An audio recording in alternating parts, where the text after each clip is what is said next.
Naglalakad na naman mga pare ko dito dito sa cave dito sa Dapa.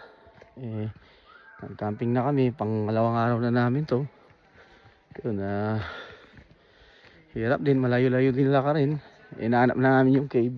Nagpicture-picture kami dito sa malapit dito sa Big Rivers dito. Yun. Lakad-lakad siya. Ayun si Opo. Yung pinakamatangkad sa amin. Yun, nag-kiss pa sa akin. Naiyahay yan. Ayaw pinapakita yung mukha. No choice sa akin. Pinipicture ako ng mga stolen shot. Yun,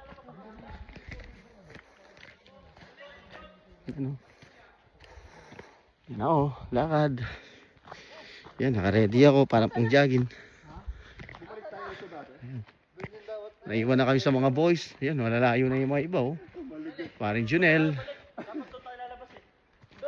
paring Primo. Ayan, si paring Primo, yung pinakamalakas namin sa basketball yan. Yes, sir. Medyo ika-ika ngayon, medyo recover muna siya. Injured. Ayan,